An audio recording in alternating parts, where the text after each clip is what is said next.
Makkah, the center of the earth, a barren, grey desert valley where time itself seems to stand still. Every day, millions of souls turn their faces toward this sacred center. Their hearts are filled with hope, their eyes with devotion.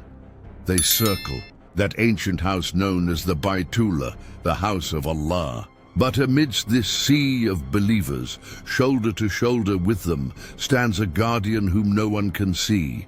His existence is hidden from the human eye. This guardian was not appointed by any earthly king or president. He was commissioned by the Lord of the Throne, Allah Ta'ala himself, to protect this most sacred place on earth. His story is no ordinary story. It is a saga thousands of years old, a tale of an entity who has witnessed the rise and fall of human history, the destruction of empires, and the rebirth of faith. His story is of a world that exists just beyond our sight, yet is incredibly close to us. Today, we are about to unveil one of Islam's most heavily guarded secrets. We will pull back the curtain on a story that connects the visible and invisible worlds in a way that will defy your imagination. Our story begins in a time when this city of Makkah was not as it is today. It was the Ayam al-Jahiliyyah, the age of ignorance, long before the arrival of Prophet Muhammad sallallahu alaihi wasallam, when the people of Arabia had forgotten the worship of the one true Allah. The Holy Kaaba, built as the first symbol of monotheism by Prophet Ibrahim alayhi salam and Prophet Ismail alayhi salam, was neglected. Its sacred courtyard had become a massive center for idolatry. 360 idols, Lat, Manat, Uzza, Hubal, each one a different deity for a different tribe. The Arabs bowed their heads before these idols of stone and wood, creations of their own hands. They prayed to them, asked them for help, and made sacrifices to them. They had forgotten who the true owner of this house was. They had forgotten the religion of Ibrahim alayhi salam. Obscene poems hung on the walls of the Kaaba, and its courtyard was used for gambling and immoral activities. The Kaaba was still circled in tawaf, but often in a state of nakedness. It was a time of deep spiritual pollution. But no matter what humans did, the sanctity of this house never diminished. Its honor was with Allah himself. What the Arabs could not even imagine was that behind these idols, amidst this noise and ignorance, inhabitants of a different world also revered this house. Alongside the visible world, Allah created an invisible one. He created humans from clay, angels from light, and the Jinn from marijin min nar, a smokeless flame of fire. The Jinn are an independent creation. Like humans, they were given the ability to judge right from wrong. Among them are believers, Muslims and disbelievers, kafir. Their leader Iblis, who disobeyed Allah's command by refusing to prostrate to Adam alayhi salam, took an oath to misguide humanity with his followers. But not all Jinn followed the path of Iblis. There were many Jinn who believed in the oneness of Allah. They worshipped Allah long before mankind was even created. Our story's hero is one such being. He was an exceptionally powerful and ancient Jinn. His faith was as firm as a mountain. He was one of those Jinn who had worked under Prophet Sulaiman alayhi salam. He had seen the miracles of prophets, seen the reward for faith in Allah. He had accepted the oneness of Allah long before Islam reached mankind. When Iblis showed arrogance, this Jinn was among those who prostrated. His loyalty to Allah was absolute. The love for Allah in his heart was brighter than the fire from which he was created. In that age of ignorance, when the courtyard of the Kaaba was filled with polytheism, shirk and disbelief, kufr, Allah Ta'ala arranged for a special protection for his sacred house. a protection that human eyes could not see, but which would be capable of repelling the forces of Satan. On one magnificent night, while the people of Mecca were deep in sleep and the desert sky glittered with stars, that believer Jinn received a divine command. This command did not come through any human. It was a direct divine commission. He was told, "You are hereby appointed as the unseen guardian of my house, this Kaaba. Your duty is to protect this house from all impurities, all satanic plots, and every evil force. Your duty will last for centuries upon centuries until my final prophet restores the purity of this house." The weight of this responsibility was immense. He knew he would have to fight alone against thousands of rebellious jinn and their human followers. He would have to guard the one place that was Iblis's primary target. But there was no fear in his heart, only the peace of obedience to his Lord. From that night, a new guardian of the Holy Kaaba was born. A guardian made of fire, but whose heart was illuminated by the light of Allah. Years turned into decades. The people of Mecca remained busy in their daily lives. They traded, they fought, they wrote poetry, and they worshipped their idols. They had no idea that an invisible wall had been erected around their sacred house. The Jinn guardian began his duty. He watched how Satan and his follower Jinn tried to create chaos in the holy courtyard. They tried to instill even more polytheism into the hearts of the worshippers. They tried to start fights among those circling the Kaaba. But the guardian was vigilant. His very presence was enough to drive away evil spirits. When any rebellious jinn dared to come too close with the intent to harm the Kaaba, he would reveal his true form, a blazing flame ignited with the wrath of Allah. The followers of Satan were forced to stay away from the boundaries of the Kaaba. Terrified of this guardian, often the people of Makkah would witness strange occurrences. Perhaps an idol would crack for no reason, or an evil sorcerer would suddenly go mad while practicing his magic. They thought it was the curse of a god, but in reality it was the work of the unseen guardian, protecting the sanctity of Allah's house. He was waiting. He knew this darkness would not last. He was waiting for the promised prophet, the one who would come and smash all these idols and re-establish the monotheism of Ibrahim alayhi salam. But just before the arrival of that prophet, the Kaaba faced the greatest and most visible threat in its history, a threat so large that unseen forces alone were not enough to stop it. It would require the direct intervention of Allah himself. A powerful Christian ruler from Yemen named Abraha, who wanted to divert Arab pilgrims to his own grand cathedral, decided he would raise the Kaaba to the ground. He built a massive army led by a giant elephant, the likes of which the Arabs had never seen. The people of Makkah were terrified. Their 360 idols could not save them. They knew they had no power to stand against this colossal army. But Abraha did not know who he had declared war against. He only saw the unarmed Arabs of Makkah. He did not see the unseen guardian who had been protecting this house for centuries. And he did not know that this house had an owner who could turn the smallest of birds into a mighty army to protect his house. Behind Abraha's arrogance was deep jealousy and political ambition. He had built a magnificent cathedral in Sana'a, Yemen, called Al-Kulais. His goal was to make the Arabs worship at his cathedral instead of the Kaaba, and to shift the center of trade from Makkah to Sana'a. But the Arabs, despite their idolatry, were not willing to abandon the respect and love they had for the Kaaba. They considered this house of Ibrahim alayhi salam their symbol of pride.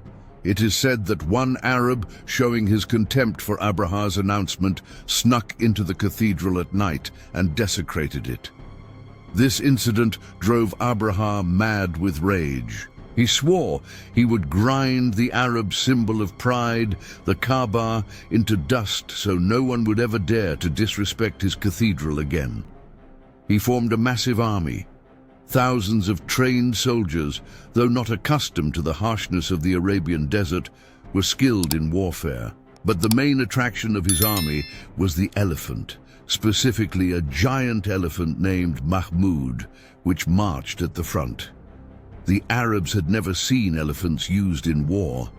The very sight of this unbelievably powerful animal was enough to strike fear into their hearts. Abraha's army set out from Yemen towards Mecca. Every tribe that tried to stop them was crushed. The news spread like wildfire. Abraham was coming and no one in Arabia could stop him. Meanwhile, the unseen guardian of the Kaaba, that believer Jinn, was aware of this approaching danger. He saw an earthly power coming to destroy the house of Allah. His duty was to protect the Kaaba from spiritual and unseen threats. But this was a massive army from the world of men. He knew this would require a different kind of preparation. He immediately sent a message to all the believer Jinn tribes of Arabia. Those who were busy worshipping Allah deep in the deserts, in mountain caves, or hidden from human settlements, all answered his call. Within one night, an invisible army of believer Jinn gathered around the Kaaba. Hidden from human eyes, they formed a spiritual perimeter. As Abraha's army drew near Makkah, they began to face obstacles they could not understand. Strange things started happening in the soldiers' camps at night. Their supplies would inexplicably spoil, and their water skins would develop cracks. The elephants became restless for no reason, as if they were seeing something their handlers could not.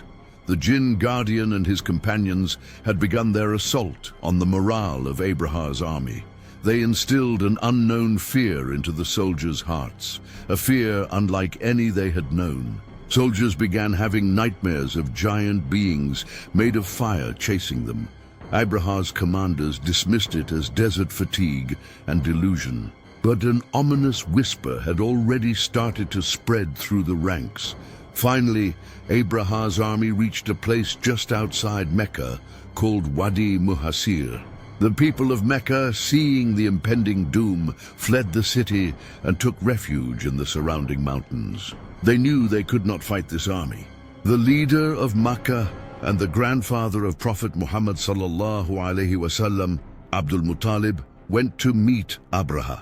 Abraha's soldiers had seized some of his camels. Abraha assumed Abdul Muttalib had come to beg for the Kaaba to be spared.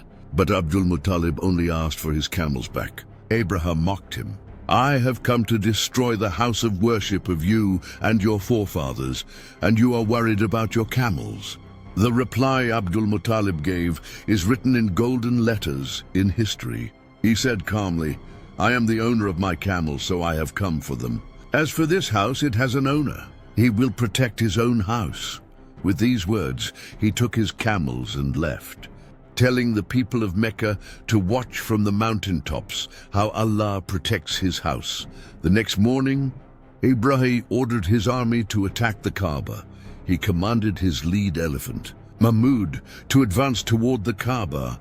But that is when the miracle happened. The massive elephant, which was stronger than hundreds of soldiers, suddenly knelt on the ground. The handlers beat it with hooks, pricked it with swords, but Mahmud would not move a single inch toward the Kaaba.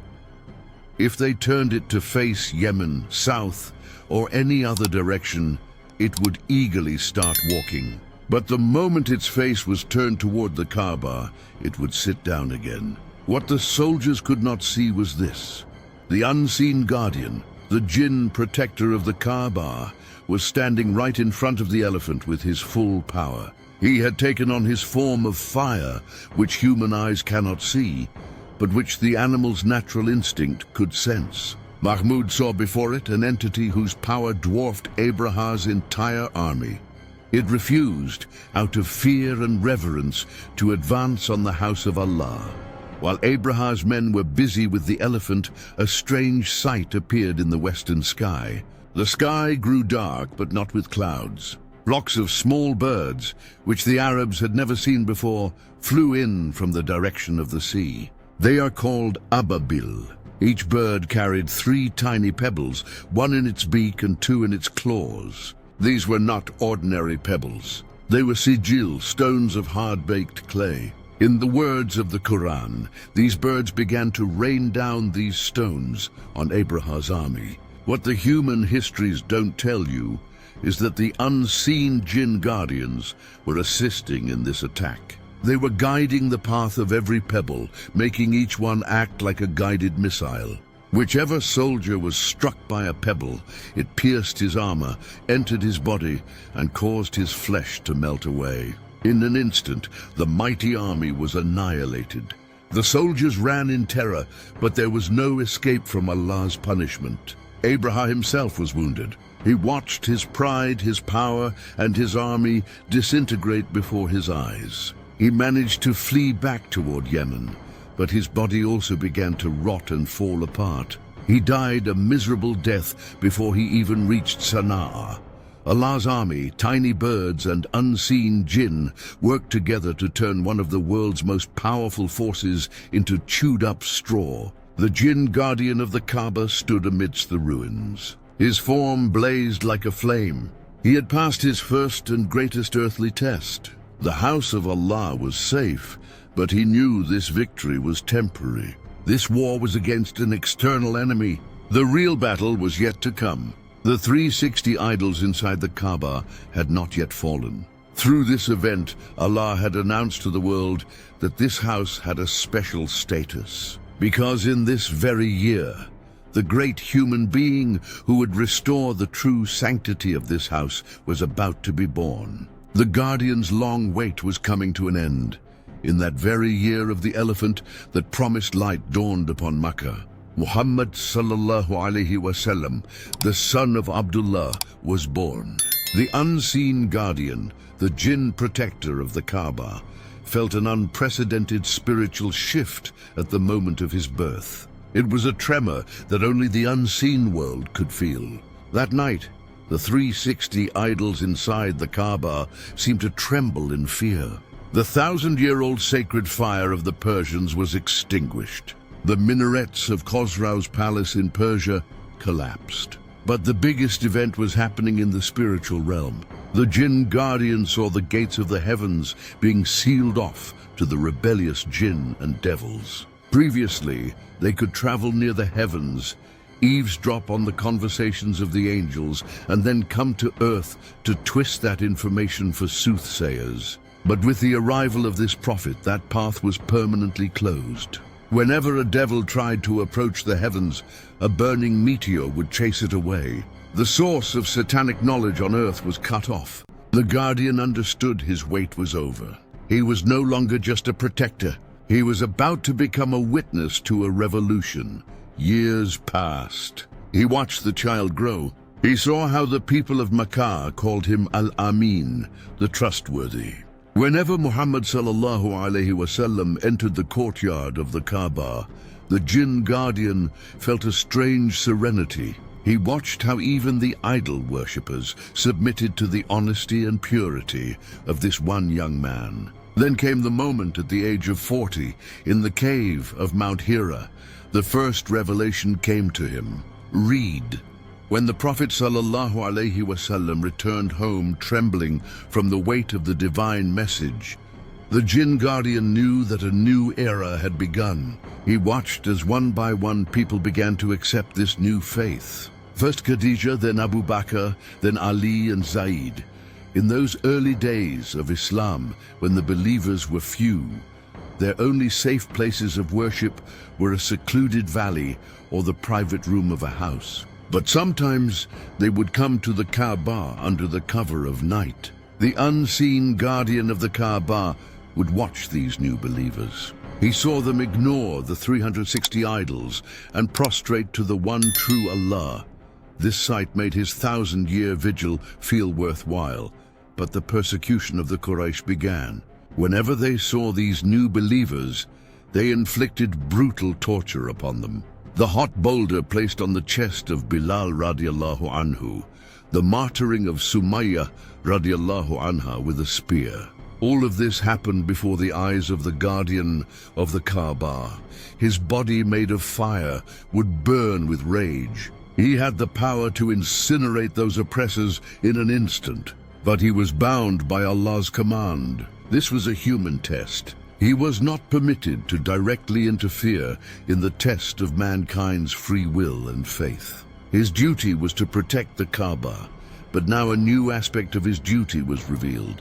He could not directly help the believers, but he could create a spiritual shield of protection around them. Many times it happened that an oppressor would raise a stone to strike a companion, only for his hand to inexplicably freeze. Many times when the Muslims were praying near the Kaaba, their enemies simply could not see them, as if an invisible curtain concealed them.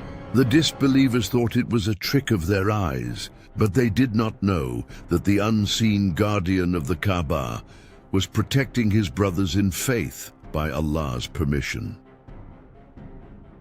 Finally, the persecution reached a point where Prophet Muhammad sallallahu alaihi wasallam and his companions had to leave Mecca and migrate to Medina, the Hijrah. That night was a difficult one for the guardian. He watched as Allah's greatest creation, the final prophet, was forced to leave his homeland and the house of Allah.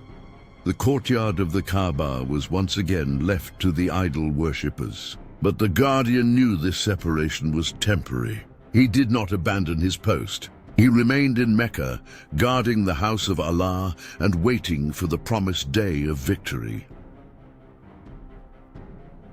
8 years passed. Islam grew strong in Medina. After the battles of Badr, Uhud, and Khandaq, the Muslims had become an unstoppable force. Finally, the day arrived, 8th year Hijri, the month of Ramadan. Prophet Muhammad sallallahu alaihi wasallam advanced towards Makkah with a massive army of 10,000 companions. This was not a campaign of revenge. It was a bloodless victory, the Fath Makkah, or the conquest of Makkah.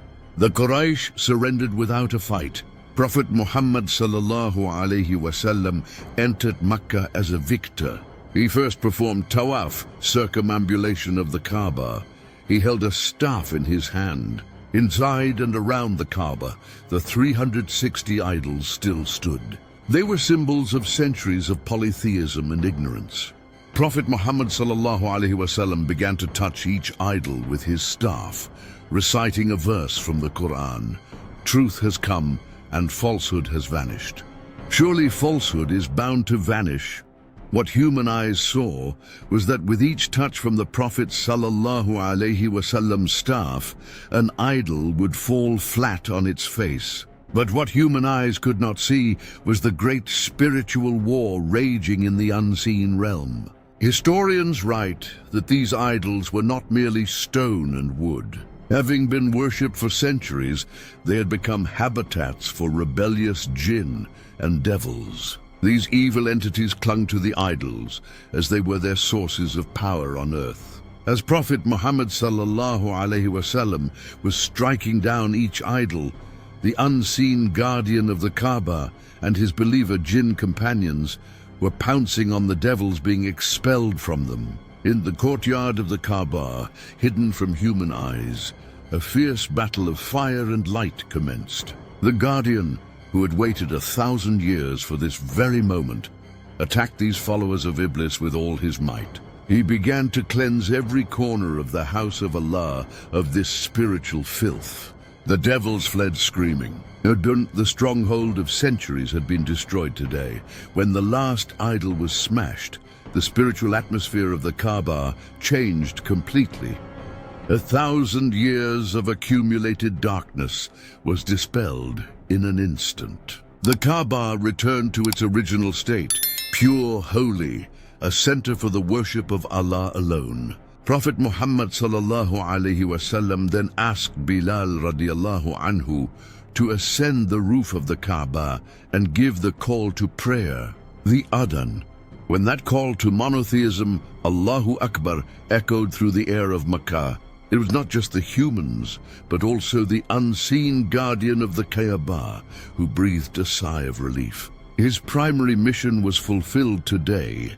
Prophet Muhammad sallallahu alaihi wasallam, who by Allah's mercy was aware of the visible and unseen worlds, would sometimes tell his companions that Allah has servants made of clay, light and fire, and all of them worship the one Allah. He knew of this guardian's presence. Once Abu Bakr asked the Prophet sallallahu alaihi wasallam why he sometimes glanced in a direction where no one was present during prayer. The Prophet sallallahu alaihi wasallam smiled gently and replied that we have brothers whom we do not see, but who serve the Lord alongside us. The Kaaba was now externally pure, but the guardian knew his work was not over. Smashing idols of stone is easy, but removing the desire for idolatry and the whispers of Satan from the human heart is a constant battle. A new chapter of his duty had begun. Now he had to protect the Kaaba from far more subtle and dangerous enemies, those who come in the form of magic and disbelief. Centuries passed after the passing of Prophet Muhammad sallallahu alaihi wasallam. The era of the rightly guided caliphs passed, followed by the Umayyad and then the Abbasid Caliphate. The Islamic Empire was in its golden age. Baghdad had become the world's center of knowledge, science, philosophy, and culture. Islam had spread beyond the Arabian Peninsula to Persia, Central Asia, Africa, and parts of Europe. Across the globe, millions of people faced the Holy Kaaba to pray. Every year during the Hajj season, people of all colors and languages flocked to this holy house. The unseen guardian watched as the prayer of Prophet Ibrahim alayhi salam was fulfilled. But as an empire grows, its enemies become more diverse. The plots of Iblis also become more subtle and deep. During the golden age of the Abbasid Caliphate, alongside the pursuit of science, the practice of dark arts also began in secret. Ancient Babylonian sorcery, secret incantations of Persian fire worshippers, and dark magic from the Far East. All of these had been pushed to the corners by the spread of Islamic monotheism. The practitioners of these dark arts saw that all their power and rituals were fading before a new spiritual current, the epicenter of which was the Kaaba in Makkah. The enemies of Islam did not only attack with swords. There was a group of people who believed that if they could defile or desecrate this spiritual center, the Kaaba, they could weaken the faith of the Muslims. In the mountains of Persia and the ruins of Babylon, a few master sorcerers hatched a terrible plan. They were not ordinary magicians. They were beings who had sold their souls to Satan in exchange for dark powers and long life. They knew that a powerful divine shield protected the Kaaba. They had even heard rumors of the unseen guardian, whom they called the Guardian of Fire. But their arrogance blinded them. They believed that if they combined their powers, they could deceive the guardian and cast a dark spell over the Kaaba that would destroy its sanctity.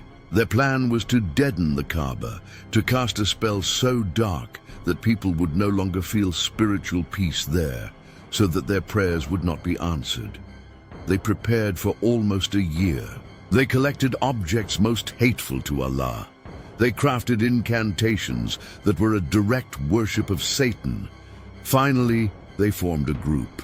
They disguised themselves as merchants, but their real purpose was Hajj, a satanic Hajj. They hid their magical tools, talismans, and enchanted parchments deep within their merchandise. The moment this caravan of sorcerers entered the sacred boundary, the Haram of Makkah, the unseen guardian of the Kaaba felt a sharp, piercing discomfort. Among the thousands of pure, faithful souls, these few souls were like rotting wounds. No light emanated from their bodies. Instead, a dark, foul, smoke-like energy poured out, which only the Guardian's eyes could see. The Guardian was immediately on high alert. He understood these were not ordinary sinners. They had come with a planned intention to defile this holy place. The Guardian ordered his unseen companions of the believer Jinn to keep a strict watch on this new group. The sorcerers entered the courtyard of the Kaaba. They behaved just like ordinary pilgrims. They performed tawaf. They prayed. But they could not fool the Guardian's eyes. The Guardian saw that their tawaf was not an act of worship, but a way to measure the spiritual energy fields around the Kaaba. With each circle, they were secretly drawing symbols on specific parts of the Kaaba's wall, invisible to humans, but glowing like black fire in the Jinn world. They were waiting for a specific night to perform their main ritual, a night with no moon, when the sky was covered in clouds. A few days later, that night arrived. In the dead of night, when most pilgrims were asleep, the group of sorcerers gathered in a secluded corner of the Kaaba. They thought no one could see them in the darkness. They took out their talismans, animal bones, and enchanted parchments. They formed a circle and began chanting their terrifying incantations of disbelief. They were invoking a satanic power with their leader at the center. The very instant the first word of dark magic was uttered from their lips, the unseen guardian of the Kaaba appeared in his full form. At first, the sorcerers felt nothing, but suddenly the temperature in that specific spot began to drop rapidly. On that hot summer night, their bodies began to shiver with cold. The air became heavy, filled with an unimaginable pressure, as if an invisible mountain was crushing them. The sorcerers looked on in panic as their magical tools stopped working. The talismans that had been glowing with evil energy were now as lifeless as ordinary stones. They tried to speak, but they couldn't. Their tongues felt stuck to the roofs of their mouths. An unknown terror gripped their souls. Then they saw him, not in human form, but in his true form. A massive entity, a pillar of smokeless fire, stood beside the wall of the Kaaba. His two eyes glowed like burning coals. The Guardian's presence was so overwhelming that the weak devils the sorcerers had summoned had fled in terror in an instant. The Guardian's voice did not create sound waves. Rather, it struck their minds directly like a clap of thunder. The voice said to them, "O enemies of Allah, did you think this house was unprotected? Did you think you could defile the house of the Lord with your filthy incantations? Your arrogance today will be your doom." The unseen guardian raised his hand. The enchanted parchments and talismans the sorcerers had brought burst into a strange green flame and turned to ash in seconds. The sorcerers wanted to scream, but no sound came from their throats. They saw the Guardian of Fire advancing toward them. What they saw next cannot be described in words. They saw a minuscule reflection of the wrath of Allah. The Guardian did not inflict any physical harm upon them. He simply prayed to Allah, "O my Lord, give them a punishment that purifies their hearts and becomes a sign for future generations." That very night, the entire group of sorcerers lost their sanity.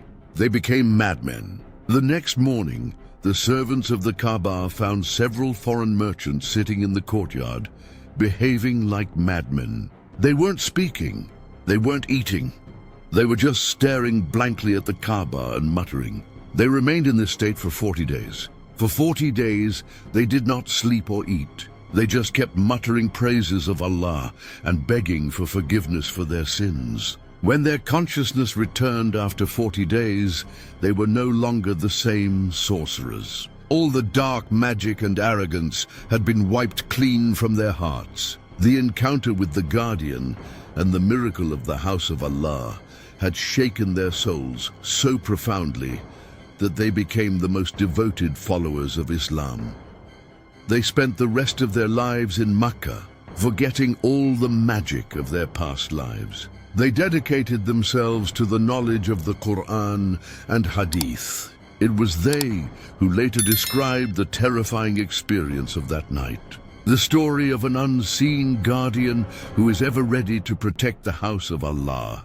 This incident spread like wildfire among the Jinn world and among humans who were aware of the spiritual realm. The followers of Iblis understood that the Kaaba was not just a house of brick and mortar. It was a living fortress guarded by an entity who was impossible to defeat. But the Guardian's duty was not over. After the Abbasid era, new dangers gathered over the Muslim world. From the far west came the Crusader armies, and from the east came the horsemen of the Mongols, who brought Muslim civilization to the brink of annihilation. The Guardian now faced a new challenge: how to protect this holy house from the horrors of global warfare. Several centuries of relative peace passed in the Muslim world after the incident with the sorcerers. But the unseen guardian of the Kaaba did not relax his watch for a single moment. He knew that Iblis's plots never cease. If he could not defeat the Kaaba through the spiritual world, he would try to use the human world to strike at its foundations. At the beginning of the 12th century, the Guardian's fears came true. A new storm approached from the west. A massive army of millions of soldiers carrying the cross as their banner swept in from Europe. Their goal was to capture the Holy Land of Jerusalem and the Al-Aqsa Mosque from Muslim hands. This is known in history as the Crusades. Although their main target was Jerusalem, not Mecca, the Guardian of the Kaaba understood that this was not just a war for land. It was an all-out conflict between two civilizations, two faiths. If Jerusalem fell, the spiritual morale of the Muslim world would shatter, and the shockwaves of that collapse would strike the walls of this sacred house in Mecca. The Guardian was forced to expand his jurisdiction. He was no longer just the protector of the Kaaba. He became an invisible intelligence chief for the Muslim world. He established a powerful communication network with the believer Jinn in Syria, Palestine, and Egypt. As the Crusader armies advanced on Antioch and Jerusalem, the local believer Jinn would send reports of the enemy's positions, their plans, and the activities of their own sorcerers, who accompanied the Crusader army back to the Guardian in Mecca. The Guardian would analyze this information and arrange to convey that information to righteous Muslim commanders like Sultan Salahuddin, Ayyubi through dreams or ilham, divine inspiration. In the accounts of many historical battles, there are mentions of incidents where the Muslim army suddenly learned of the enemy's secret plans or attacked from a direction the enemy could never have imagined. People called these battlefield miracles, but they did not know that behind them was an unseen Jinn network operating under Allah's command, with the Guardian of the Kaaba at its center. The Guardian's primary duty, of course, remained Makkah. During the turbulent times of the Crusades, many Crusader knights and spies tried to enter the Arabian Peninsula disguised as merchants or travelers. Their goal was to gather intelligence on the source of Muslim strength, the Kaaba, or if possible, to desecrate the holy site. But none of them succeeded. Whenever a spy approached the sacred boundary of Makkah with impure intentions, he would face a strange resistance. The spiritual shield created by the Guardian of the Kaaba would exert unbearable pressure on their minds. The spies would begin to suffer from intense mental agony. They would see terrifying visions that were enough to drive them mad. Many would get lost and die wandering in the desert, or their hearts would be filled with such an inexplicable terror that they would flee in panic without taking another step toward Mecca, before the wounds of the Crusades could even heal. A cataclysm approached from the east, which made the Crusades seem pale in comparison. At the beginning of the 13th century, from the steppes of Central Asia, the Mongol hordes led by Genghis Khan descended upon the Muslim world like an unstoppable storm. They were not like the Crusaders. They had no religious conviction, only a thirst for destruction. They razed one Muslim city after another, Samarkand, Bukhara, Khorasan, to the ground. They massacred millions of Muslims without mercy. The guardian of the Kaaba saw the soul of the Muslim world screaming in terror and pain. The year was 1258. Genghis Khan's grandson, Hulagu Khan, advanced on the heart of the Muslim Caliphate, the Abbasid capital, the dream city of Baghdad. Baghdad was the capital of knowledge and science in the world at that time. The city's Beit al-Hikmah, House of Wisdom, held millions of priceless manuscripts. Hulagu Khan laid siege to Baghdad. After the caliph surrendered, one of the most shameful chapters in history began. The Mongols ravaged Baghdad for 40 days. They killed every man, woman, and child in the city. They threw all the books from the House of Wisdom into the Tigris River. It is said the waters of the Tigris River ran black with the ink of the books and red with the blood of the slain. The Muslim Caliphate had fallen. The guardian of the Kaaba, even while in Mecca, could feel the fall of Baghdad in the spiritual realm. It was a massive earthquake. The cries of millions of martyred souls and the lament of lost knowledge made the air of Makkah heavy. The Mongols' next target was Syria and Egypt. And after that, the Arabian Peninsula, the Hijaz, Makkah, and Medina. The guardian realized this was the greatest test of his watch. Abraha's army was nothing compared to these Mongols. If the Mongol army entered Mecca, they would not just destroy the Kaaba. They would create rivers of blood in this holy land. There was very little time. The guardian gathered all his spiritual energy. He called upon not only the believer Jinn of Arabia, but all the believer Jinn tribes who had fled the destruction in Persia and Central Asia to defend Mecca. Together they created an impenetrable spiritual fortress around Makkah and Medina, the two holy cities. This was not a magical barrier. It was a wall of light, built from the collective prayers of millions of Jinn to Allah. When the advanced guards of the Mongol army began to move toward the deserts of the Hijaz, they immediately felt the presence of this invisible wall. The Mongols, who were highly superstitious and believers in shamanism, nature worship, began to experience things they had never encountered before. Their horses, which were dearer to them than their own lives, refused to take another step upon reaching the border of the Hijaz. The horses became agitated, as if they were seeing something invisibly terrifying. The Mongol commanders, who had never felt fear even after shedding rivers of blood, began to have horrific nightmares. They dreamed of giant beings made of fire advancing on them, saying, "This is the protected land of Allah. If you enter here, your fate will be worse than Abraha's army." The desert weather suddenly became even more hostile.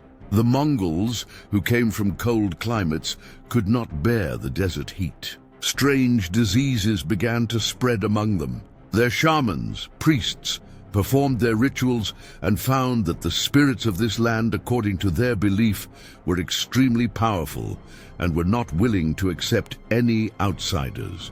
They advised Hulagu Khan not to advance on this cursed land.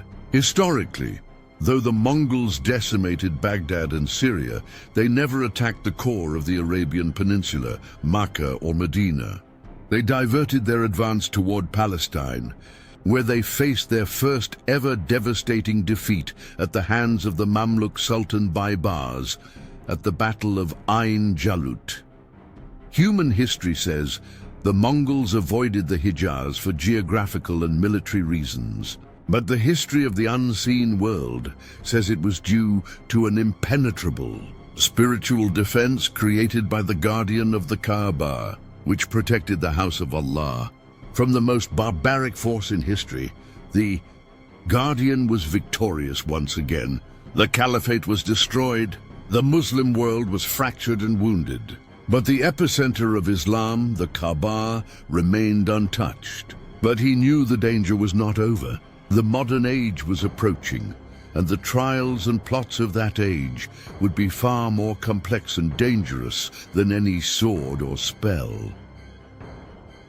Several more centuries passed after the Mongol cataclysm. The Muslim world entered a new era. The Ottoman Caliphate rose and fell. European colonial powers carved up the Muslim world.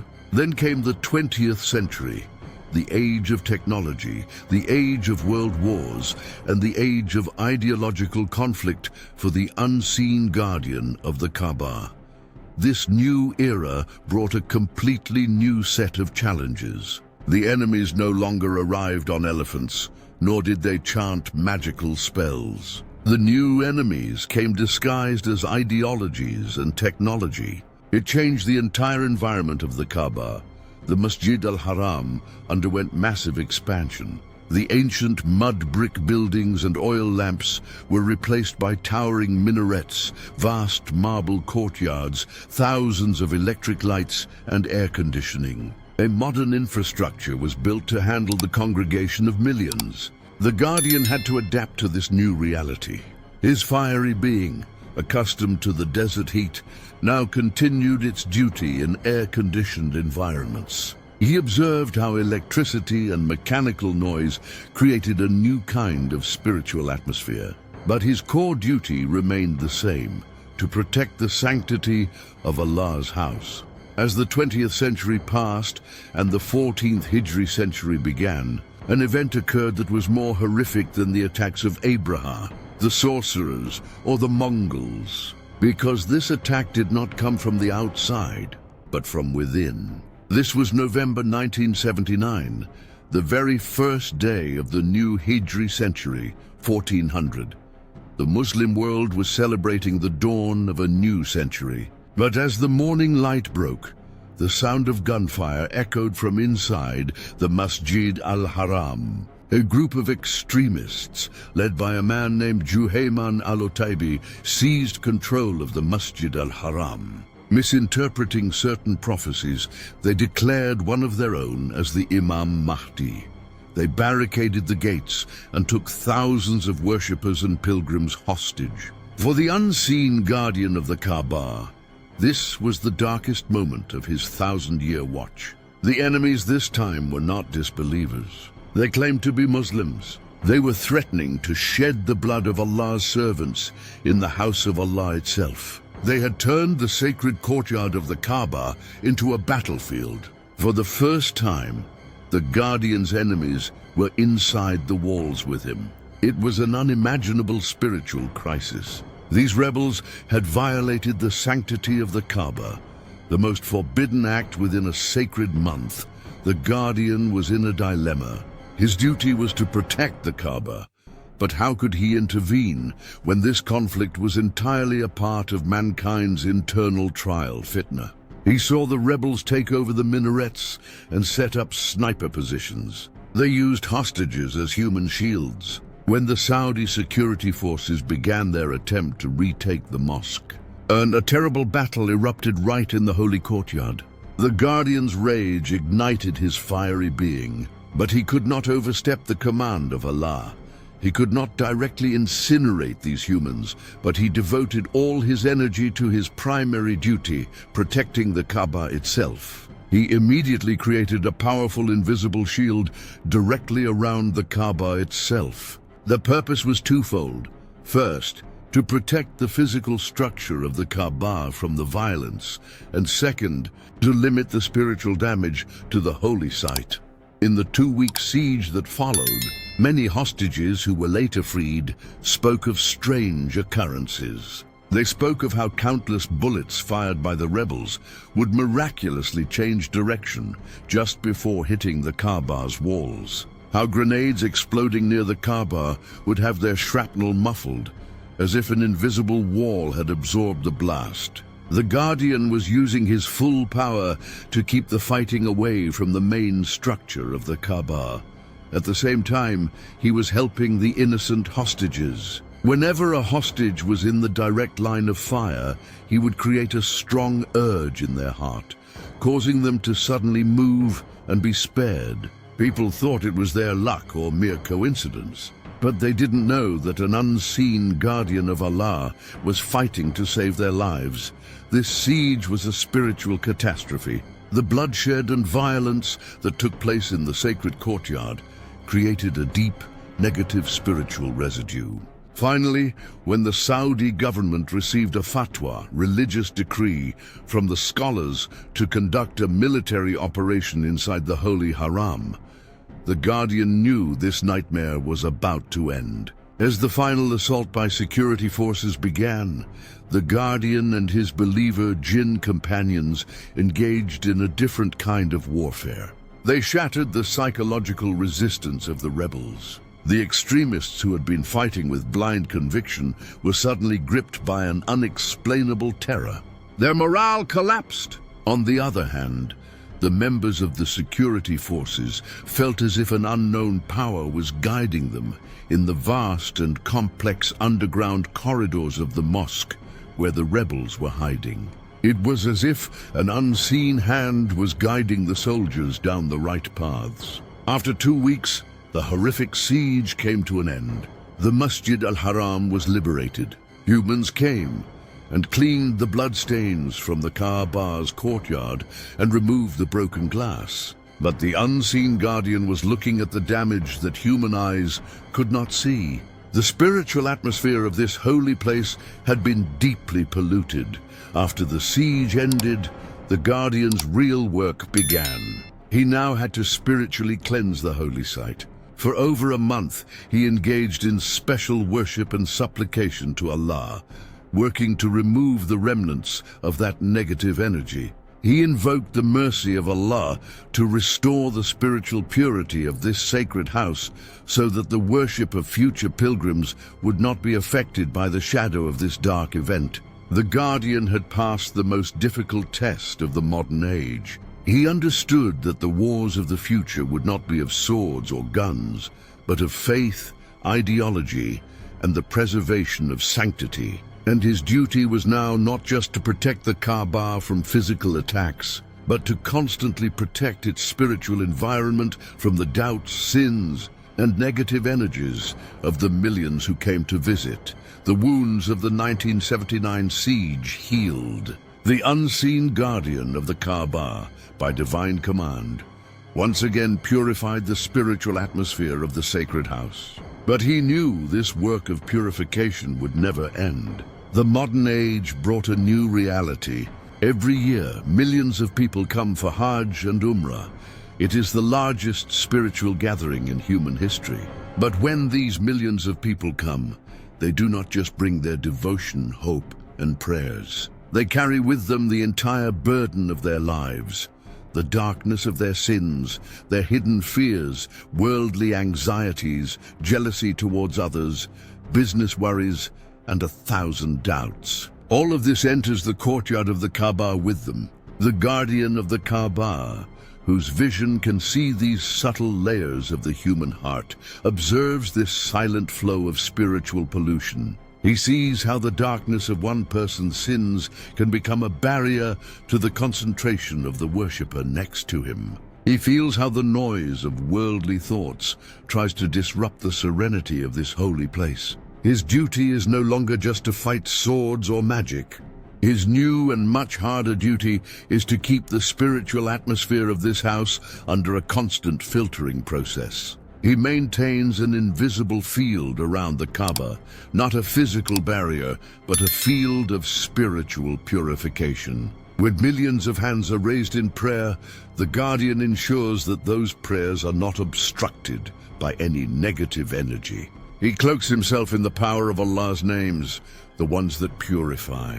When a sinful servant comes to the Kaaba and repents for his sins, the spiritual darkness created by that sin is absorbed by the Guardian and incinerated in the light of Allah's mercy. Whether that person's sin is forgiven is a decision for Allah alone. But the negative energy created by his sin is prevented from polluting the environment of the Kaaba. Alongside this constant spiritual cleansing, the Guardian performs another vital duty, guiding the lost souls. This duty has two aspects, one physical, the other spiritual. The physical aspect deals with people who are literally lost. In the sea of people during Hajj, where millions are dressed in identical clothes, it is very easy to get separated from one's loved ones. The Guardian has seen countless such incidents. Once a very elderly woman who had used her life savings to come for Hajj from a distant village became separated from her son. She didn't speak Arabic, nor did she understand English. In that ocean of people, she began to cry in panic. She was disoriented and didn't know the way back to her group's tent. The Guardian of the Kaaba felt the terror in her heart. He saw how a simple believing soul had become helpless. He couldn't appear before her, but he arranged for her help. The Guardian created a gentle spiritual nudge or inspiration in the old woman's heart. She suddenly felt she should walk to her right. For no apparent reason, she began walking in that direction. After just a few steps, she saw a volunteer who miraculously was carrying the flag of her country. That volunteer recognized her and arranged to take her back to her camp. The old woman thanked Allah for this miraculous help. She never knew that an unseen guardian of Allah's house had arranged this path for her.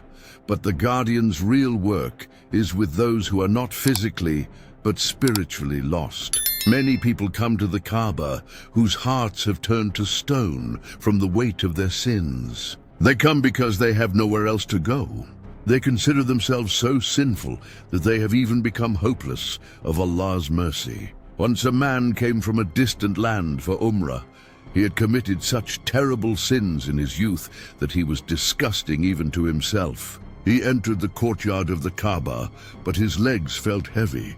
He saw thousands of people circling the Kaaba, crying and praying, but he felt unworthy of this sacred place. He hid in a corner of the courtyard behind a pillar. Satan was whispering in his heart, "This place is not for a sinner like you.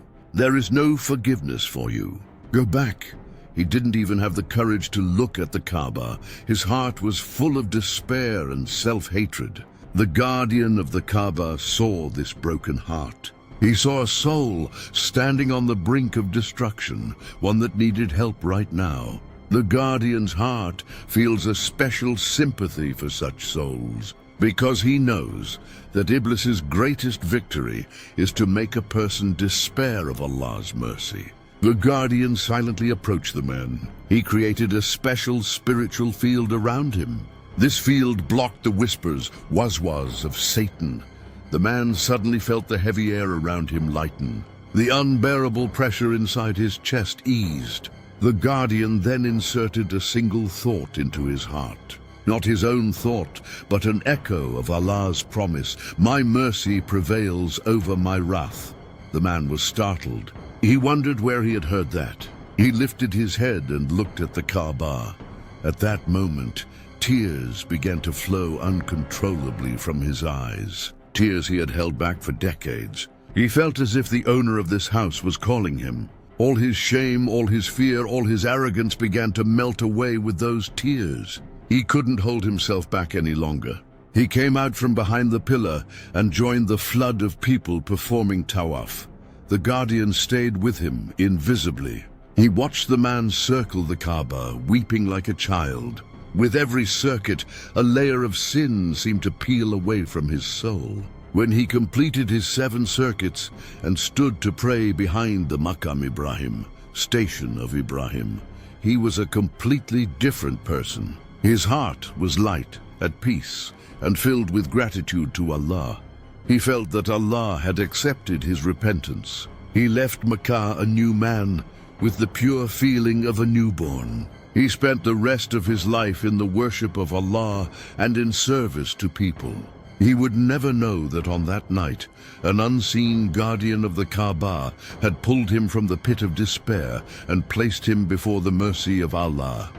In this way, the guardian of the Kaaba continues his duty every day, every moment, hidden from millions. He doesn't just protect the stones of the Kaaba. He protects the faith that revolves around this house. The duty of this unseen guardian of the Kaaba is not limited to the city of Makkah or the Masjid al-Haram. This sacred house is the epicenter of the entire Muslim Ummah, and therefore its guardian's watch extends across the entire world. It is not possible for him alone to be aware of every subtle conspiracy against Islam.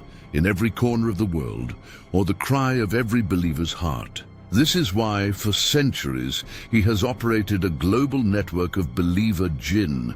The Jinn, due to their nature, can travel faster than humans and can access dimensions unimaginable to mankind. Believer Jinn live in every country, every city, and every community.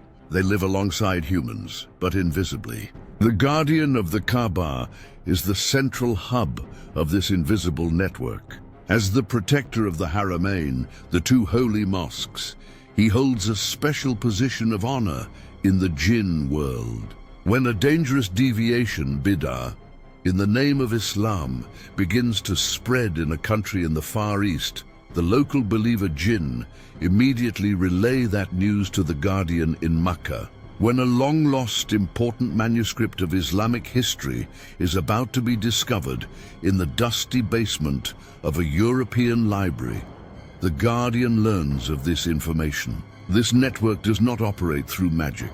Rather, it is a disciplined system bound by faith. The guardian uses this information to protect the Muslim Ummah from greater harm. The most important part of this duty is to protect knowledge and its scholars.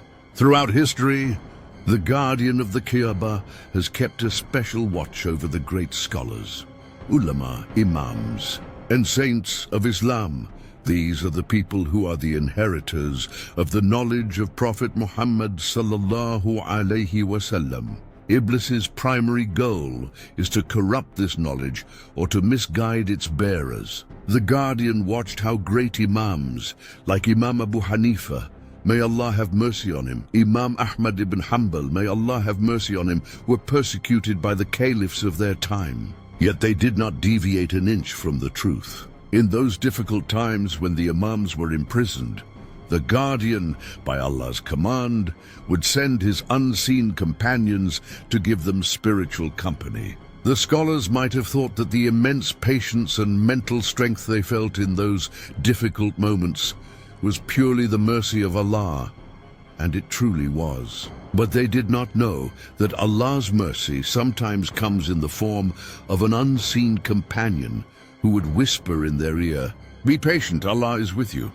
It is said that Imam Abu Hanifa, may Allah have mercy on him, once noted in his personal writings that when he was pondering a complex issue of fiqh, Islamic jurisprudence late at night, he would sometimes feel the presence of a righteous entity whose arrival would make the solution to the problem clear to him.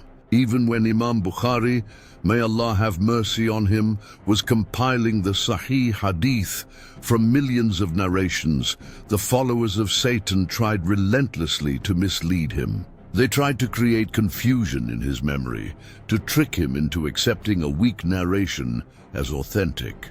But a group of believer Jinn, assigned by the guardian of the Kaaba, would maintain a shield of light around the great Imam, protecting his heart from these satanic whispers in the modern age. This war of knowledge has taken a new form. Books are no longer just burned. Now false information and distorted fatwas are spread across the internet in an instant. The guardian's duty has also changed. He now inspires those scholars who are working to protect the true knowledge of Islam in this digital age. When a sincere scholar or researcher gets stuck on a point while researching an Islamic topic, when he is missing a crucial argument, the guardian instills an ilham, inspiration, in his heart. That scholar might suddenly remember a book he read many years ago, or an argument will dawn on him that shatters the web of doubt spread by atheists or heretics. The researcher thinks it is his own thought, but he does not know that from Makkah, an unseen guardian is aiding him in his intellectual jihad. A startling example of this protection of knowledge was the preservation of ancient manuscripts. When the Mongols were destroying the libraries of Baghdad and throwing the books into the Tigris, the guardian of the Kaaba performed an impossible feat. He knew he could not stop the human rampage, but he could protect the knowledge. Just before the destruction began, he commanded the believer Jinn of Baghdad. That night, They miraculously moved countless copies of the most important and rare manuscripts. Not only that, he inspired the scholars of Baghdad to bury those books underground in various parts of the city before they could be destroyed. Many years later, when the Mongol storm had passed, a new generation of scholars, either through dreams or by chance, rediscovered those buried troves of knowledge. This is how the knowledge of Allah's book and the Sunnah of his Prophet ﷺ was saved even from the rampage of a barbarian nation. Even today, the guardian of the Kaaba continues this same work. He connects the faithful scholars scattered across the world with an invisible thread. He ensures that the core knowledge of Islam can never be corrupted. He is not just the guardian of the brick-and-mortar Kaaba. He is the guardian of the knowledge that emanates from it. But a new thought now occupies the guardian's mind. He knows he has performed his duty for thousands of years. But the prophecies of the end times are not unknown to him. He knows a time is coming when all these walls of protection will fall. He is waiting for that final test, when his duty will enter a new and perhaps final phase. This unseen guardian of the Kaaba, with his being of smokeless fire, has watched time flow for thousands of years. He has seen the rise and fall of human faith. He has seen Abraha's elephants, the swords of the Crusaders, the barbarism of the Mongols, and the extremism of the modern age. In every test, he has protected the house of Allah, but in the vast knowledge gained over his long existence, certain prophecies are preserved that trouble him more than any enemy. These are the prophecies made by Prophet Muhammad ﷺ himself about the Akhir Zaman, the end of time. The guardian can see with his spiritual sight that the world is changing. He sees the signs he was told about. He sees how faith is being lifted from people's hearts, how worldly glamour and materialism are affecting the minds of even the pilgrims who come to the Kaaba. His duty, that spiritual filter, has now become 100 times more difficult. He now has to fight against an invisible filth that is more subtle than sin, apathy. He knows the major signs of the end times will appear one by one. He knows that a great deceiver, the Dajjal, will emerge, claiming to be God and traveling to almost every corner of the earth. And he also knows the prophecy. The Dajjal, with all his power and satanic abilities, will be unable to enter two cities, Medina and Makkah. The guardian of the Kaaba is preparing himself for that day. He knows that when the Dajjal approaches the boundaries of Mecca, angels will descend from the heavens with drawn swords to protect the city. But alongside that army of angels, on this earth, the first line of defense by Allah's command will be formed by this unseen guardian and his army of believer Jinn. He will be the first spiritual wall against which the evil energy of the Dajjal will collide. This will be one of the final tests of his vigil. But there is a deeper, more complex prophecy, one that creates a different kind of feeling in the guardian's heart. This prophecy is in direct conflict with the core purpose of his existence. Prophet Muhammad ﷺ said that in the very last days, when faith has been completely lifted from the earth, when not a single person is left to say the name of Allah, then this Kaaba itself will be taken away. And this will not happen through a heavenly force or a natural disaster. Prophet Muhammad ﷺ specifically said that in the very last days, a man from Abyssinia, Ethiopia, known as Du as-Suwaikatain, the one with thin legs, will come and dismantle this Kaaba brick by brick and loot its treasure. This prophecy weighs heavier on the guardian of the Kaaba than the threat of 1,000 Mongol armies. His entire existence, his 1,000-year vigil, his relentless guard, all of it has been to protect this house. And the prophecy says that in the end, an ordinary man will come and tear it down, and no one will stop him. For the first few centuries, The guardian could not understand the meaning of this prophecy. He thought that perhaps he would be the one to, by Allah's command, incinerate this Du as-Suwayqatain. But thousands of years of worship and proximity to Allah have granted him a deep wisdom. He understands now. He understands that his duty is not to protect the Kaaba forever. His duty is to protect it for as long as its purpose exists. As long as even one person on earth says, La ilaha illallah, and turns to this house, its spiritual power will remain, and the guardian will remain at his post. But in those final days, when the Quran is lifted from people's hearts, when there is no one left to pray towards this Kaaba, then this structure of brick and mortar will lose its purpose. It will become just a physical object, holding no spiritual weight. Allah will no longer keep his house in this impure world. The arrival of Du as-Suwayqatain will be a sign from Allah that time is up. And on that day, the unseen guardian of the Kaaba will not interfere. He will, with all his might, step aside. His 1,000-year duty will have come to an end. He will watch a greedy man tear down the very house he stood before Abraham's elephants to protect, the very house he fought sorcerers to defend. He will not weep, because he knows this is not a defeat. It is the completion of a cycle. It is the fulfillment of a divine decree, the sacred trust that was given to him. The time has come to return it, but until that day arrives, until this very moment, the guardian of the Kaaba is steadfast at his post. His fire has not dimmed for even a second. He knows his duty is not over. The trial of the Dajjal is yet to come, and as long as he has strength in his being, if any evil eye dares to look toward the house of Allah, he will pounce with everything he has. The final chapter of his long watch has not yet been written, and until his duty is complete, his story too is not over. This story of the unseen guardian of the Kaaba is not an ancient folk tale lost to history. It is an ongoing reality. At this very moment, as millions of believers circle the Kaaba in Tawaf, that guardian is present among them. He has not abandoned his post. A pilgrim today, deep in concentration, immersed in the worship of Allah, might feel a strange warmth beside him or an unexplainable sense of peace. He might think it is the blessedness of the holy place. He will have no idea that standing right next to him is a fiery servant of Allah who has been guarding this house for thousands of years. That guardian is still watching.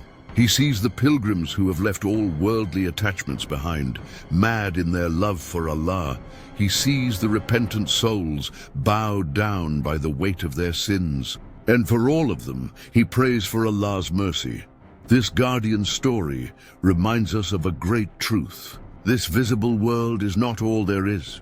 Allah's creation is vaster and more complex than our imagination. Veils, light and fire, all are his creation and all are subservient to his command. This Jinn guardian is just one small sign of Allah's unseen management of the universe.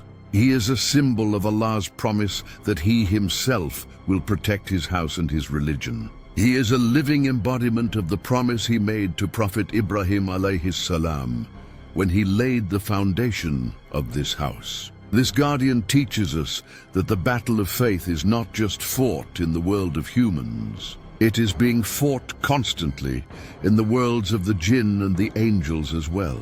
This conflict between truth and falsehood is a cosmic one, where all of creation has chosen a side. Oh, the next time a believing soul stands before the Kaaba, when they step forward to kiss the sacred black stone, when they stand to pray behind the Maqam Ibrahim, let them remember for a moment, they are not alone. They are standing in a place protected not only by humans, but by the unseen armies of Allah.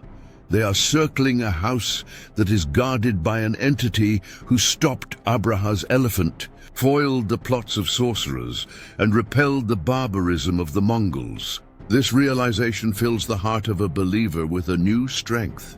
He understands that his prayer is not just rising to the heavens, but that there are unseen beings surrounding him, saying Ameen in unison with him.